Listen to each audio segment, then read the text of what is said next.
Hello, everyone, and welcome to the Nevada Lithium live event hosted by Six. I'm pleased to introduce our speaker for today, Stephen Rentschler, the CEO.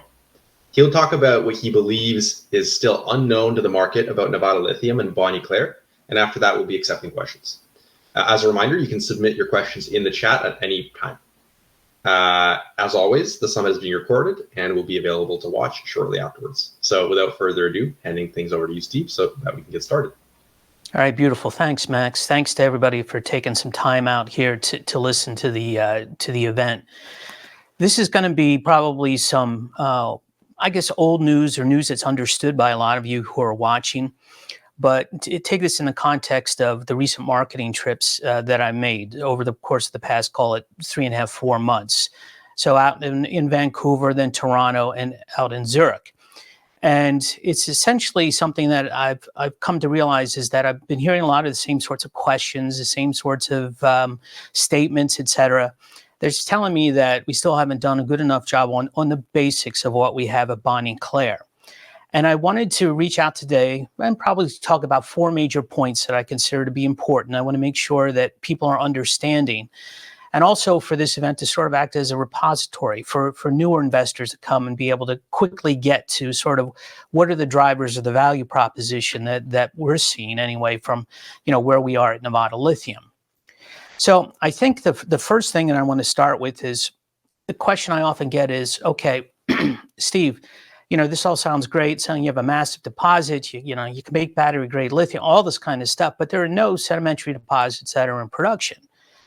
Why is that? So I just want to sort of frame this in the context of developing commodities, so that people understand it's not as if there's a curse on the clay or the sedimentary deposits, or if they're technologically unable to be developed or anything like that. It's just simply a question that they weren't needed in the past. When you think about the lithium cycles over the course of, let's call it the past 15 years or so, EVs really were not envisioned in any of those cycles and the massive demand that they're expected to bring on as we go and say the next 5 years or so. Nor is any of the demand that's starting to be really talked about now for essentially stationary power requirements for these huge data centers that are driving AI and all this sort of stuff. None of this was existent back, say, 10, 15 years ago. At that time, you had salars down in South America. And essentially, you would say, well, you pump up these lithium-rich brines and you evaporate them. Water really wasn't the concern that it certainly is now throughout all mining. And you condense your lithium, you take it to be processed, et cetera. And, before, for small personal battery-driven items and medications and things like that, that's fine. And then a few years ago, as the EVs sort of started to rear their heads, you started to see the hard rocks come along. So this is your lepidolite, your spodumene, the things that you see in Washington, you see in Quebec. You're starting to see a little bit in the U.S. as well. But that's sort of the secondary phase coming on. And so they started to be developed. And obviously, we've seen some material come on. But of course, one of the big issues with that is that you're making a concentrate of that material that needs to be shipped off somewhere to a refinery. And that's fine. For now, it's a necessary thing that's going on to essentially get supply and demand to balance. But until, I'd say, last year or whatever, I think with the demand numbers that are starting to basically be shown on a year-over-year basis for lithium carbonate equivalent, it's becoming more and more clear that these sedimentary deposits, the ones that I will just say are predominantly hosted in Nevada in the U.S. where we are, they are now going to be needed. We're now getting very, very close to when essentially that production should start to come out. And when I say very close, within a couple of years, because we've seen what's happened at Thacker Pass with, their loan commitment for the government. You've seen Iron Ear start to make some progress with its issued draft EIS from the BLM, the U.S. government in Nevada. All of this indicates that these sedimentary deposits are going to come to fruition. And again, I would have just said that pure supply and demand, if you believe in the demand numbers, you would have had to have said that these sedimentary deposits are going to come into production. So that's one of the main reasons that you've never heard of Clair. Now, one of the other main reasons is because we had a split ownership. And split ownership, for lack of a better word, just makes everything very, very difficult. When you want to negotiate with investors of any type, it's sort of like, well, who's in control? If you want to sell offtake, well, who has really the rights? All these sorts of things just become order of magnitude more difficult. And we took care of that essentially in the middle of last summer, June, July, where we put the two halves of the project together under essentially the leadership of Nevada Lithium. That is one of the big things when I talk to investors who sort of hadn't heard about Bonnie Clair or who had lost track of Bonnie Clair. They think back in their minds and they say, oh yeah, you own 50% of that project. And of course, now we're trying to essentially get everybody to understand that that's all been taken care of. And we're going forward in one direction, which I think is very, very auspicious. And we're doing it as an accelerated pace as we possibly can. Now, these evaporitic or sedimentary deposits or clay stones, whatever you want to talk about, or call them, I should say, they really are very much in Nevada. And this is where I'll just talk about jurisdiction for a minute. Jurisdiction is arguably one of the most important elements, I would argue, in the risk-reward trade-off that you make as an investor. And Nevada has got a tremendous history of essentially mining, gold, silver, copper, et cetera. And the local government in particular, when I say local, let's call it state. We'll start at the state. The governor, very, very adamant that they want to extract value from lithium going forward. And I think the reason is because it is a mining-friendly state, and because there is a historic understanding of mining, the government understands the value that is there with this transition to EVs, et cetera, and understands the natural endowment of Nevada and is there to make sure that as much wealth is extracted for its citizens, so these are Nevada citizens, as can be had. Now, if you're an international investor not from the US, the nuances of things like in a state-to-state basis can be pretty pronounced. And very much, it's not as if it's the only place in the world where this occurs. Obviously, in Mexico, you have different areas that are more friendly to mining, Peru, et cetera. Well, of course, in the States, it's the same thing. You know, you have a number of these Western states, California, Oregon, et cetera, who might have natural endowments, but they are definitely not friendly to mining as a general rule. It's just much more difficult. It's sort of as if on the East Coast, if you were to try to develop an asset, it's much harder to do. And that's just because of politics that have developed over time, population density, all these sorts of things. Nevada and Arizona are owned overwhelmingly and as a percentage basis by the US government. So people see that as a double-edged sword type of a thing. The BLM, the Bureau of Land Management, essentially is one who administers all of the, let's just say, the environmental prospects going forward. And that's because of the federal ownership. So our project will have to go the NEPA process, the National Environmental Policy Act, as I would argue almost all of the other projects will have to go through, Nevada and Arizona, et cetera, just because of originally federal ownership of the land. This is something that's understood. It's going to have its times where, you know, you're going to have ebbs and flows in terms of public reaction to these sorts of things. Okay, is there an endangered species? Of course, in the sense of Nevada Lithium, we don't have any endangered species. Are there indigenous cultures or societies who are nearby? In our case, not really. So, you know, these work to your benefit, but even if you don't have something that you might say, well, this is going to be problematic, the idea is that people are going to have their say on it, and that's fine, but it's well understood. And although we expect that things won't necessarily go according to a timetable that we put out there as, you know, the best that could possibly be, they will be worked through over time. And I want people to understand that about Nevada. Just because you're on federal ground doesn't mean that there's an issue. It just means that, frankly, the law of probabilities has showed its head. And, you know, 85% of the time you're going to be on federal ground in Nevada. If I transition for a second to something at a smaller level, like just specific to Bonnie Clair, I want to talk about the fact that one of the things that we know at a very, very early stage in the development of Bonnie Clair is the metallurgy. And metallurgy, if you haven't been around natural resources or metals, stocks, whatever, you know, this is the aspect where once you get the material out of the ground, how do you get it into a form where you can use it? I always like to go back to copper and talk about analogs because I think it's a pretty good one.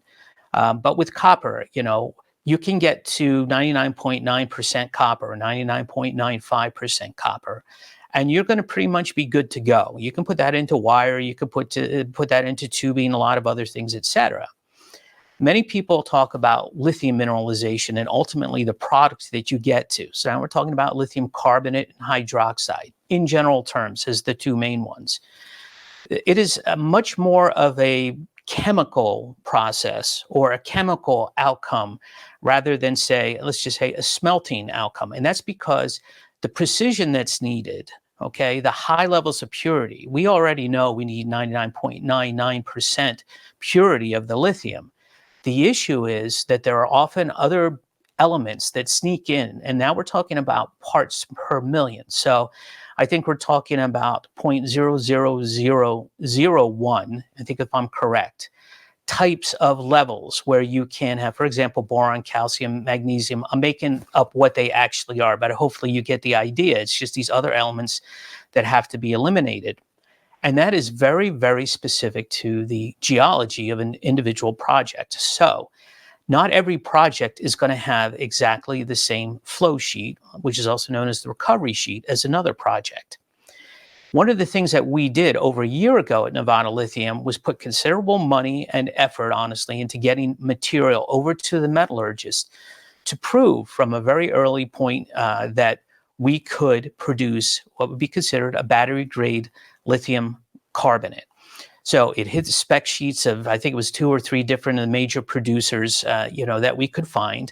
Now, the only thing that we haven't done is been able to produce enough of that material to start sending it off to essentially battery labs so that they could prove that it would work in their particular chemistries. That's the kind of thing that we will be doing going forward. Essentially, we need a pilot plant to develop essentially enough material to make it worthwhile to send off. And that's the kind of thing that, frankly, will cost millions of dollars, and it would be something that we would do after preliminary feasibility study. But conceptually, and at a larger than a benchtop scale, we have produced battery-grade lithium carbonate, and not a lot of companies can say that, particularly not a lot of companies that only have a $30 or $40 million Canadian market cap. So that's one thing that I think really is not understood.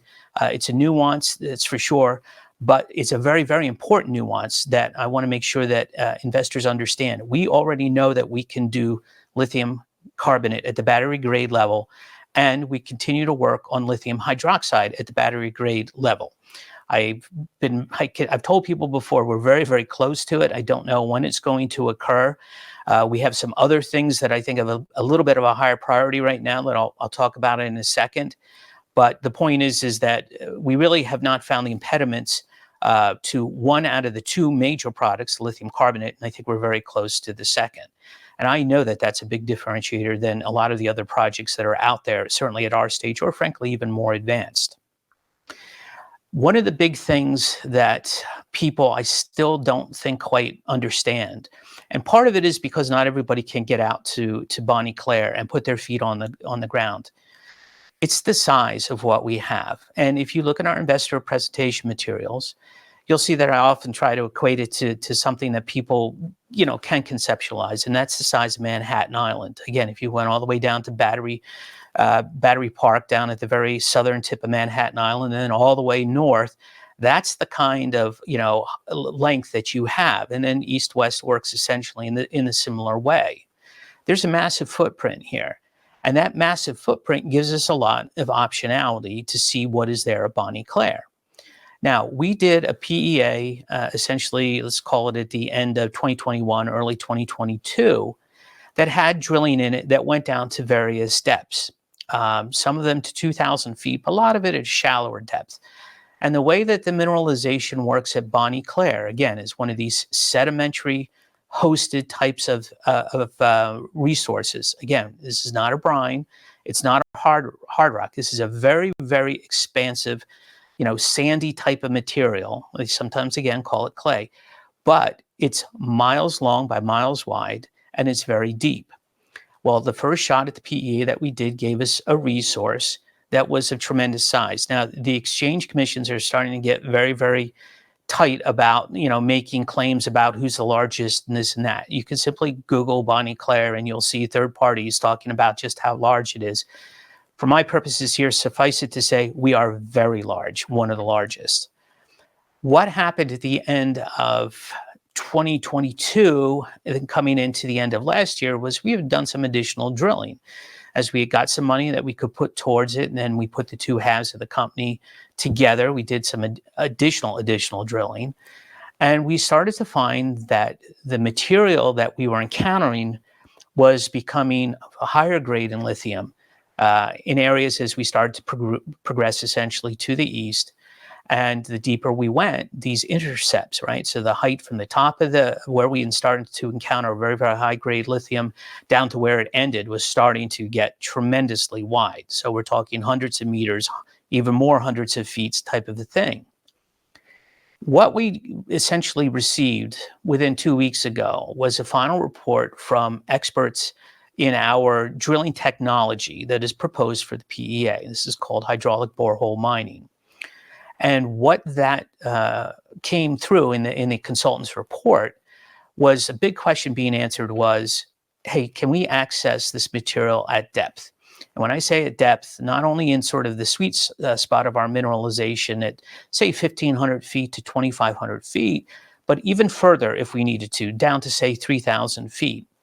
And the answer that came back from the experts was, yes, there really is no reason from a technological perspective that you can't access that. Frankly, it's a horsepower sort of a trade-off. You need to essentially put more power in it to get the material back up. But the reality is if the grade of the material that you're bringing up is higher, then the cost you essentially take a second place to the value of the material that you're trying to access. So we knew from a technological perspective, we could access that. And the reason why that's important is because we're going to update our PEA. So the PEA that we currently have, again, is 2 years old. It could not have known about these holes that we have drilled subsequently, in which we've encountered materials that instead of an average of, say, 1,000 ppm or 1,200 ppms, and again, our overall resource as it stands now is massive, and the average grade is around 1,000 ppm, right, parts per million. But the tonnage is just tremendous. Well, now those intercepts that we know we can access are 3,000, 4,000, 5,000, in some cases, 6,000 parts per million. If you've been around mining at all, you know that, if you start throwing material through any sort of a plant and your grades are magnitudes of an order higher, then you know that the profitability should be substantially higher, because the only thing that you're changing is essentially the value of the ore that you're throwing through. And let's just say in rough terms, you take the taxes out and all of that will then fall to the bottom line, your net present value, all these sorts of things. So our PEA, we think, is going to incorporate some of this material. And there are two ways that you can essentially make PEA better. And I'm not a mining engineer. I'm not going to tell you what the outcome is because I don't know what it is. But I do know that we've got a number of things going in our favor. And one is the grade, and we see all that. And we know that we can access it according to the engineers. And the other thing is that these holes that we've been drilling have been step outs in the order of sometimes kilometers, sometimes 500 meters. And the high grade mineralization that we have is open in 3 directions still. And we're really nowhere close to the boundary claims on Bonnie Clair. This goes back to the footprint overall. And what I would like people to make sure they understand is that this is a massive footprint, and it lends itself to doing different things. So I would say over the course of the next 2 months, somewhere probably in 2 months, we will have an updated PEA that I think is going to incorporate not only that drilling, the new drilling that we had with the grades and the footprint being taken into account, but also the fact that we have the metallurgical flow sheet that was developed. They gave us the battery grade lithium carbonate. And I think it's also going to reflect a higher lithium price, because even though for those of us who watch lithium prices every day, we've seen this crazy skyrocketing, say from $13,400 lithium, which is where our PEA was done, up to 80,000, and then right back down to essentially 13,000. Now I think it's at 15,000. Well, one of the levers that we have in our value proposition is the sensitivity to lithium prices. And I think that in particular for retail investors, this is another nuance that sometimes gets left in the dust. I think it's more the realm, frankly, of the professional portfolio managers, but I think it will serve everybody well to sort of remember. I would say right now, Bonnie Clair looks like she's going to be, a middle of the road type of a cost. Even though theoretically, I don't know how you determine a cost curve in an industry that really doesn't exist. But somewhere in, we're at $6,000, $7,000, I think, all in costs for a ton of lithium carbonate equivalent. When you have something that is not at the bottom end of the cost curve, right? So arguably, those are your most profitable operations. If you start essentially putting in higher and higher prices for the commodity, so in this case, say lithium prices going from 15,000 to 20 to 30, et cetera, the responsiveness, or we call it the optionality of the net present value, or the overall value of the project, is much greater for a project that's sort of in the center of the cost curve than it is for something that's a low-cost producer. And that's essentially because a low-cost producer is going to be profitable at any essentially low price. I mean, they're the ones who, are going to continue from day one, no matter what the price is. But I would argue that as an investor, particularly when you're looking at our value proposition, where you have an unheard of company with a $30 million market cap sitting on one of the largest resources in the greatest mining jurisdiction in the world, then we're looking at high grade. Well, I would say that having something that's very leveraged to lithium prices is something that gives you an extra bang for the buck. So going forward, I think what I'd like to tie that into is finally, how is that going to manifest itself in the overall lithium landscape going forward? And normally when I talk to investors, I start at the big picture and I work my way down, right? So I'd start with the lithium industry and then work my way down to Bonnie Clair, because I think that's typically the way people understand almost any story. But here, since I've started with the nuances of Bonnie Clair, I'd like to just sort of tie it in right now before we take questions as to what I think the overall supply-demand dynamic looks going forward, because right now, everybody is following lithium spot prices. Clearly, the sentiment over the course of the past 9 to 12 months has been nothing but that. And when an industry is just starting out, right? So essentially, everybody's feeling their way around what does supply need to be, what is demand going to be, and you have fits and starts, particularly in something like the electric vehicle industry, which is just getting going and is being essentially tossed about by different things legislatively, by things that are going on with regards to the financials, all these sorts of things that are going on. You have producers who are pulling back on production to try to make supply and demand balance. You have traders who are being caught at times with inventories and the prices start to fall, and then they can make matters worse by, starting to bail out. Well, you can follow all of that and you can try to get ahead of it, I guess, if you're a professional investor, though I will tell you that the odds of doing that are very, very low if you're trying to do it successfully. Or you can, again, sit back and I think simplify essentially your investment proposition.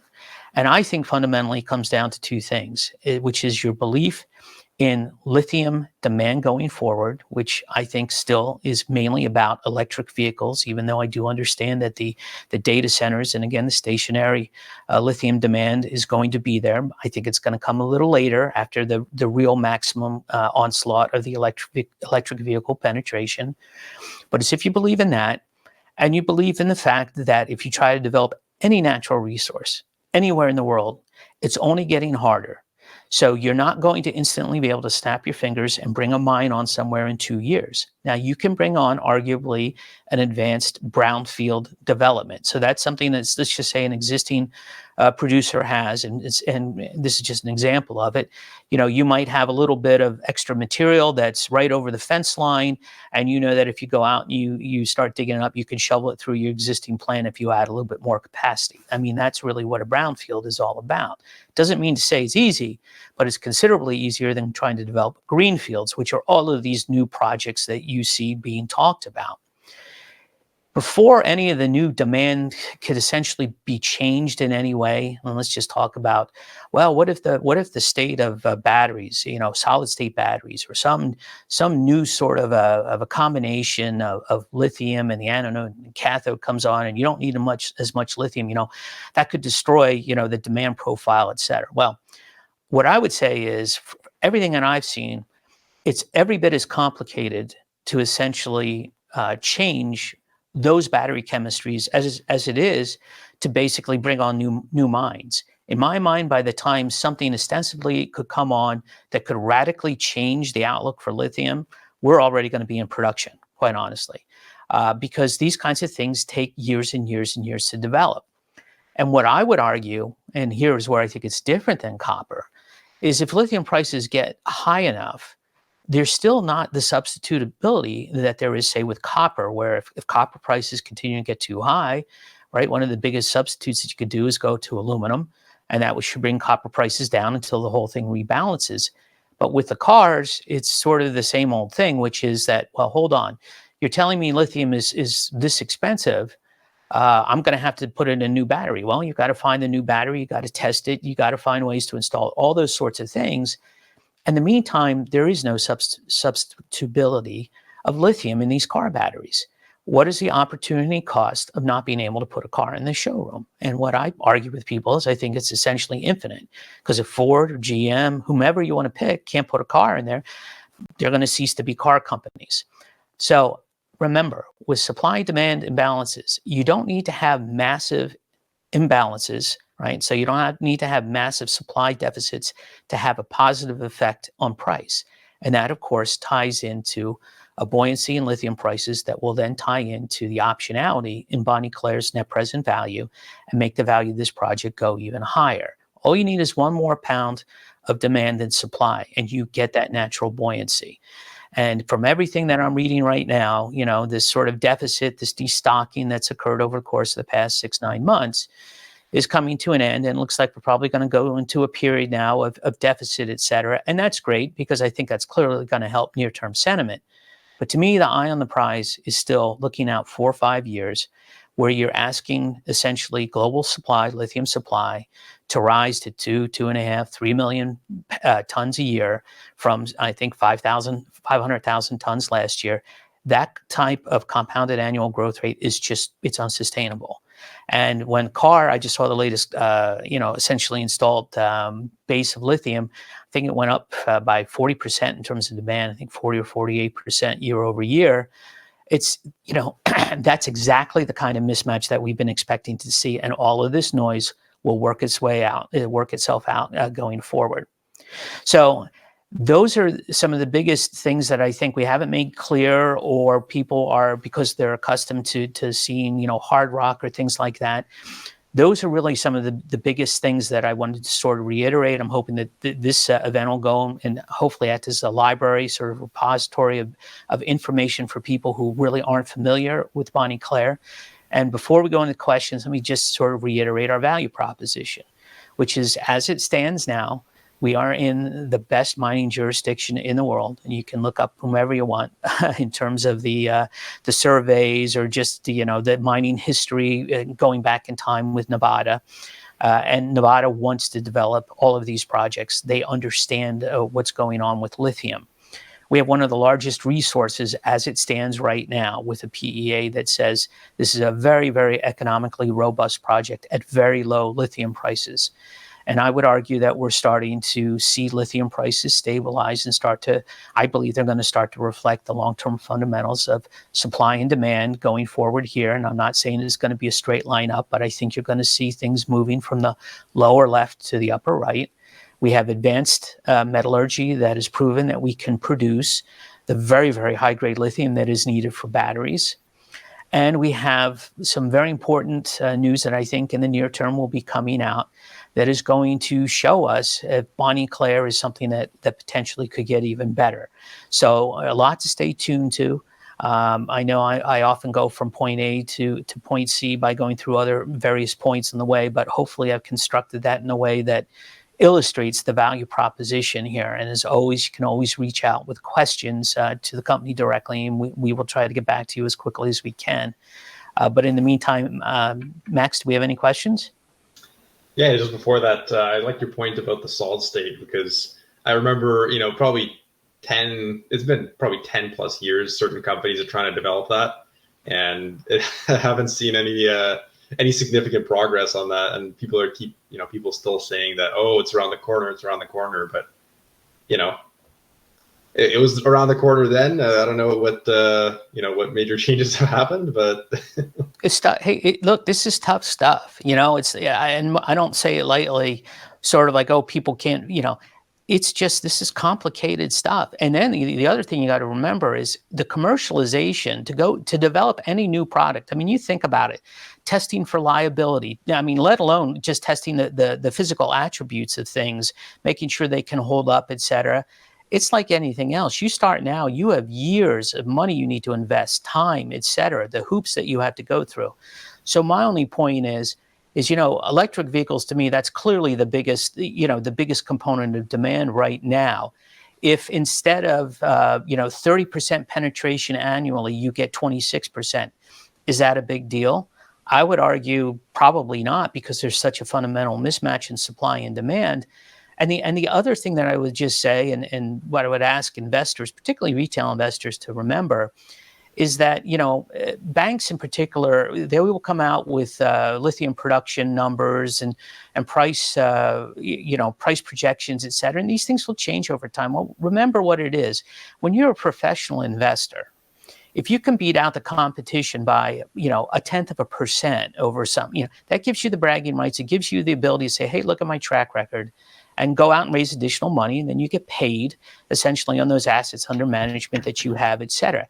That's sort of a different, I would say, value proposition than a retail investor, frankly, even, family offices, et cetera. People, if you believe, if you believe in the electrification, the greening, all of this sort of stuff, and you're content to essentially take a buy and hold position, or actually, I would say a buy and add position. It's the kind you say, look, are those major influences still in place? If they are, and if the company is executing on its game plan, and I understand the game plan, I should see that value accrete, to me as an investor. And I'm not so worried if somebody's beaten me by 0.5% this year, or I'm beating them by 2% last year, or what the deal is, because we're playing a slightly longer game here. And the reason I bring that up again is our market capitalization, right? Shares times price is about 30, 40 million Canadian, whatever, somewhere in there. The value of this project is reflected by that PEA, which again is just the first swipe of the economics. It will change, but I would say it's a big mismatch at $1.5 billion US. So multiply by 35% Canadian to get your equivalent. This is why we invest in this area of the market, right? Again, you've heard me say it's not for S&P 500 index returns. This is why you invest in this part of the market. Sorry to interrupt, Max. Oh, no, that's a great point. And with that, let's actually get into questions here. So is there any boron and strontium enrichment in your sedimentary lithium-rich clays? The boron is there. One of the interesting things that's happened is that we changed from 2-acid to a 4-acid digestion for when we do the assays. Now, again, I'm talking out of school a little bit here because I'm clearly not a metallurgist or geologist. And I will tell you, there's some weird stuff that goes on with sedimentary samples, because there's not a whole lot of them that have been done. It's sort of like the kind of thing where, well, what should the industry standard be? Should it be 2-acid, 4-acid? What are who represents what the standard is for sedimentary deposits? And I know this is it's getting very nuanced, but the point is, if you use 4-acid, then the boron evidently gets dissolved. However, we have had boron in the past, and we're looking at doing some additional 2-acid because we think that those boron percentages are getting very, very high. And, again, why could that be important? You just look at Rhyolite Ridge. A lot of their costs, and it's a very, very large percentage, are covered by creating boric acid. So it's not something that's lost on strontium. I don't know, but boron is there. Yes. Mm-hmm. Yeah, perfect. Another person asks here, would you have NDAs at this early stage, or just general curiosity from prospective clients? We have NDAs, and we've had them for quite a while in some cases. And what I tell people, and I've made this very clear, is I'm trying to get offtake. at a very early stage. Normally, it doesn't occur until pre-feasibility study. And the reason I attribute that is because essentially the end users, so the car companies, the battery companies, this is all new to them. And so they bring in consultants, and these consultants typically have their, a mining background, let's just say, the blood of the, the Rios, the BHPs, all of the big boys, that kind of stuff, is then makes its way into the car companies. And, they've always been, oh, but, you don't do anything until PFS. And, I sort of attack the question from a different way, because I typically start out with the business development people under NDA. And it goes back to the argument I made previously, which is look at this fundamental supply-demand mismatch, and what is the opportunity cost, essentially, of you just simply not having this material. So even though you would all love there to be a little bit more security is the wrong word, but probably security in having a PFS versus a PEA, the opportunity cost of just being the second or third in line or whatever is too great for you to take that chance. And I can show them with the net present value of a stream of offtake, et cetera, why they can make a very, very good investment decision and hopefully become involved with us. What I will tell you is it's an iterative process. Everything that you see going on in the world right now definitely has an impact in there. I'm specifically talking about our car sales higher, or lower the last couple of quarters, what did the UAW do? All of these sorts of things have an impact. But what I will tell you as well, which is not lost on these end users, is how distorted the overall lithium market is. And here we're talking about the fact that you essentially have the world divided into two camps. I would argue as we go, just as time progresses, this division between essentially China and non-China supply, or anything that's affiliated with China, whether it's equity ownership or upgrading, all of that is going to become more and more pronounced. And I think the Europeans just announced they have a critical materials act, I think, where they want to have, 40% of their critical materials domestically mined by a certain point in time. Here, you see the same sort of concept is manifested in the Inflation Reduction Act, where the tax credits go if essentially the material has been, mined or upgraded in a quote unquote friendly country. However, I think you're going to see more of an advancement over time with the U.S. government. But the point is, you've got this bifurcation again with lithium prices. What's the right market? Is the Chinese spot market arguably going to mean anything for a car manufacturer that wants to sell its EVs in the U.S.? I would argue it probably won't, because that material that, if it's lepidolites or whatever, it's going to be spodumene, it's Africa, some of the South American stuff, whatever, is not going to be able to make its way here to the U.S. I consistently say that the traders are going to do great, because they're going to be able to take advantage of all these distortions and trade one thing off for another. But I think from our purposes, this is going to be very, very important going forward to watch and see this division of essentially China and non-China going forward. So hopefully I ended up answering that question. I know I got off in China there, but I wanted to bring that in. Yeah, thank you. We got a couple questions here from Lithium Enthusiast. So first of all, can you talk to us what the OEMs are interested in knowing from this asset? It will help us know how to continue our investment. Yeah, the OEMs, well, it's very interesting. Again, some of the OEMs, and now I'll talk about the battery people as well, have not necessarily heard about us. And that's a function of our being able to get the word out. It's very interesting. There was something done on the Visual Capitalist not long ago, if you've ever seen those sort of charts of, what are the biggest and the best. And they're funded by essentially another company. And we weren't on it. And it just happened to be because the research house that they used to get the data didn't know about us. And there's nothing that we could do to redress this. But I'm just saying that that's the kind of thing that quite honestly happens when a company's been busy putting itself together, getting 100% of the ownership interest, not being able to essentially get out there with all its emphasis with regards to the marketing. So some people still don't know about us. However, I would say most of the car companies, and now we're just talking about the car companies, do know about us. But what they've really been thinking about doing and where they've concentrated their efforts is with solving the near-term supply-demand mismatches that they have, right? And I started talking a couple of years ago to essentially all of them. And I will tell you that one of the biggest things that I don't want to say has gotten in our way, but one of the biggest subjects has always been the direct lithium extraction plays, and particularly the Salton Seas, which is out in California, probably 4 or 5 hours away from where we are in Nevada. And that's the kind of thing people expected that to already be in production and to essentially start to take up the slack. And when I first started talking to the OEMs, they said, you know, that is not a commercialized process. I'm not trying to knock anybody. I'm just saying is that if you're going to say that, well, no clays or sedimentary deposits have ever been, have never been put into production, well, really, the DLEs haven't either. And that was seen as a panacea. And I understand it. It's essentially, hey, there's hot fluids out there in these springs, and we can bring them up, and they've got some lithium in it. We put a black box on it, and, no fuss, no muss. Well, tremendous operating problems appear to be there, and things have been getting delayed. And I think the car companies are really starting to understand that the lithium industry really doesn't exist. And it's going to take all of these projects, including ours, including the DLEs, including the hard rocks, to make the supply and demand match.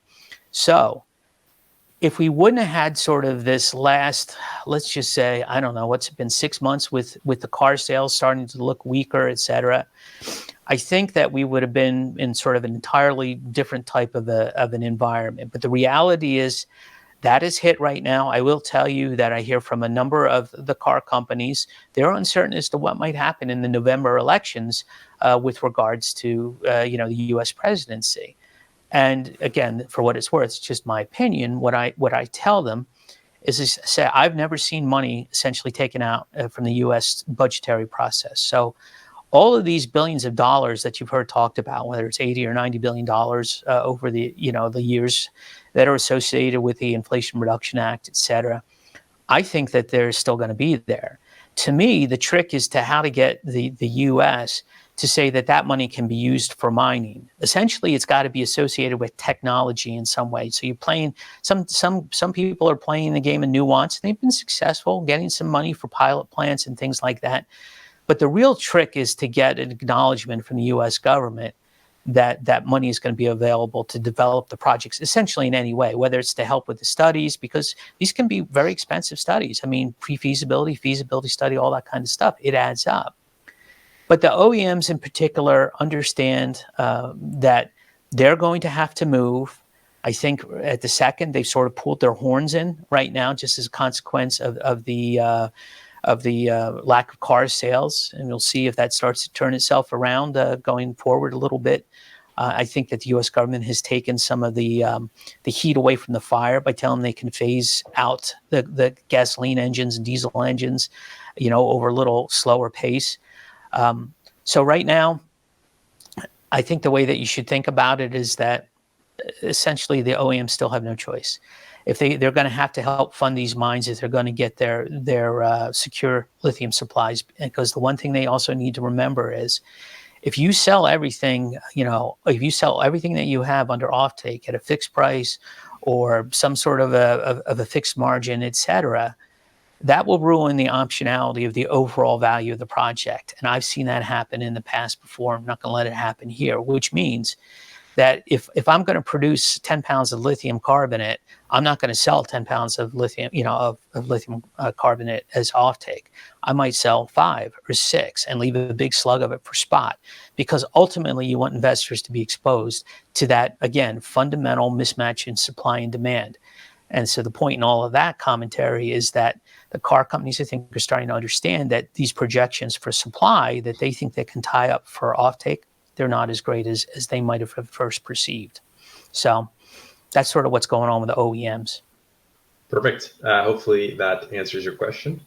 So when you redo the PEA, would you be able to add the value that the fertilizer byproduct will provide to the overall proposition?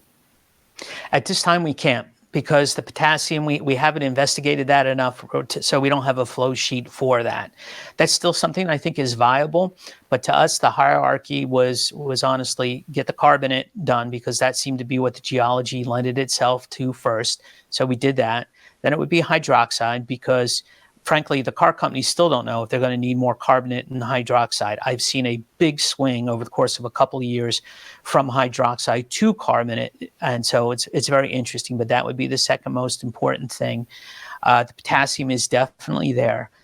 The other thing, back to one of the first questions we had, goes back to the boron, and whether or not there's a viable byproduct that we could get out of that, because even though we're not reporting them in the assays, we know the boron is there. We think it's significant. So that's another thing that we're investigating. Perfect. Thank you. Do you envision your production to be at Bonnie Clair? When would you start construction of your production facility? So we still think we're on track for production in 2030. If that were the case, just working backwards, I would say it would be 2-year construction, so 2028. This is another, you know what, this just reminds me of something in case I didn't mention it. I want to make sure I make very clear to people, particularly those who may be seeing this for the first time. When we talk about lithium carbonate production at Bonnie Clair, we're talking about producing that at Bonnie Clair, right? So we're not talking about making a concentrate and shipping that somewhere around the world, or, you know, I don't know, maybe there's going to be a refinery that could handle our stuff at some point in Nevada. But the reality is, when we're said and done, there's going to be only, 30,000 tons, the way it stands now, of material going out the door, but it will be a finished product. And that's important for a number of reasons, one of which is that almost all of the refining capacity in the world currently is under the control of China. I'm not saying that I expect that to stay that way, but even if Australia were to do it, or somewhere in Quebec they were to put up refineries, I would argue that those would be tailored to essentially the material that they're finding nearby. So we've all seen about the successes that there have been in Quebec with spodumene there. And obviously there's the hard rock in Australia. So, from a perspective of, we have a much more secure supply line because we have a finished product going out the door, so we're not dependent on somebody else. We also have the fact that we have a greenhouse gas type of a footprint that is going to be markedly smaller than those who are sort of forced to upgrade, unless there are refineries right next to, where they're producing their concentrates. And we think that works in favor of, particularly from an ESG profile. And I can tell you that is also not lost on essentially the car companies. So that's where we are with that. Excellent. And can you be more specific, please, on what catalysts exactly will happen before you take any offtake agreements and agree with any potential buyers? Well, that it's interesting because I'm not sure that there has to be a catalyst. Like, I'm not saying that we have to get the PFS done. So for a catalyst at Bonnie Clair, I'm not necessarily sure that they're more drilling, maybe things like that. I don't think so. Okay. The way I don't consider there to be a resource risk, quite honestly, at Bonnie Clair. I don't think anybody else really does.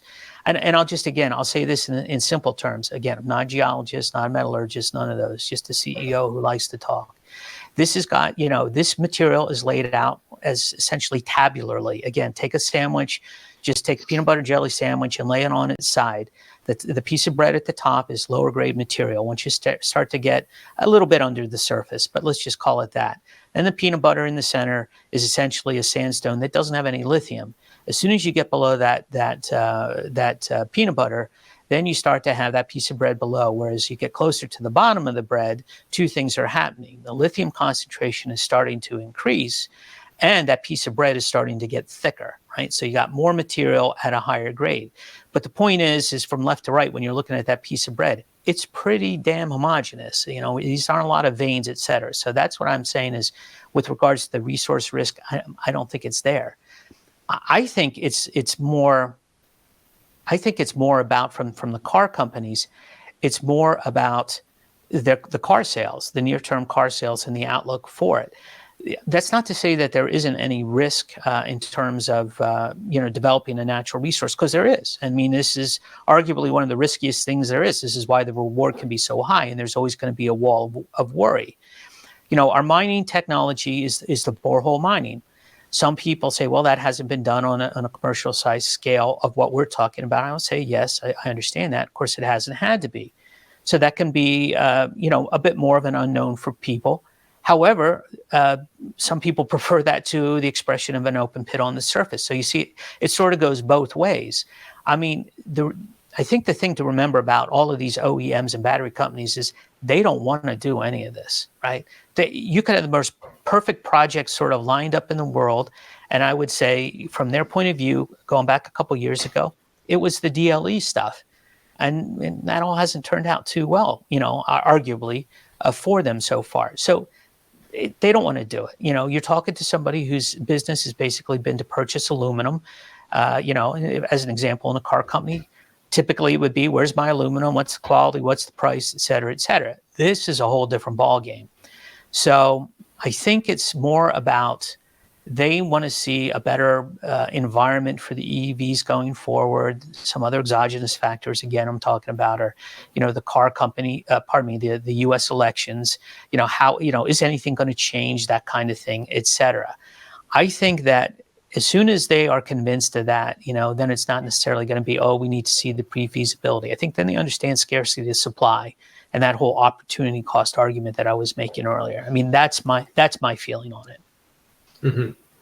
Excellent. And just one minor question from my end. I don't know if you know, but how much lithium supply currently qualifies under the Inflation Reduction Act? Like, what are we looking at in terms of what are companies in the U.S. fighting for right now? I tell you, I can't answer that, and I will tell you that there's about 5,000 tons coming out of Albemarle. That's their Silver Peak mine. That's an hour to the northwest of us. But the reason I can't even tell you with certainty is because the other material that may be coming out of South America or Australia right now, I'm not sure to what extent there's Chinese ownership or involvement, or I'm assuming all the hard rock stuff that's going to a Chinese upgrader would not qualify right now. And South America's got a lot of Chinese ownership, so I'm not sure, frankly, about that right now. I mean, that's literally, you can see again why you had this huge bifurcation in the market is what part of lithium supply is actually going to be permissible under the Inflation Reduction Act. I would just say right now, it can't be much. It just can't be much. Now, maybe when the Canadian stuff, they get their spodumene upgrade and all that sort of stuff, that's still at least a couple of years away. So, I think that we're sitting in a good spot along with, frankly, the rest of Nevada. I think Thacker is going to get done. I would expect they're going to be the first to come along. I would hope that Ioneer is going to get itself, figured out with, the buckwheat, and that they've done a workaround.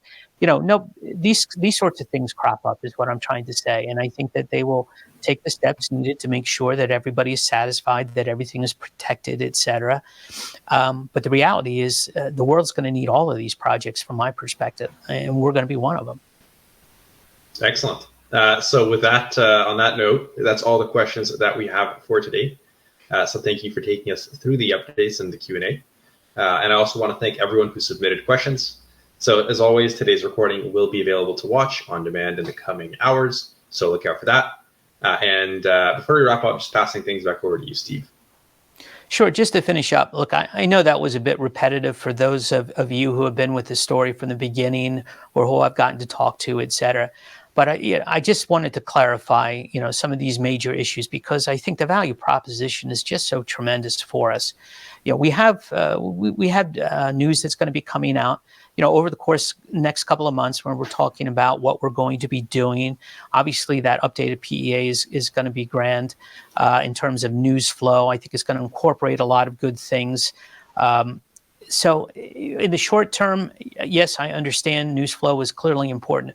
But to me, this really fundamentally comes down to if you believe in electric vehicles and you believe in the Inflation Reduction Act and the necessity of these kinds of projects, and you look at the value that we've already frankly demonstrated, there's just a huge mismatch, a huge opportunity for investors. So, I urge you to think more about us, ask us the questions. We love to have you as shareholders.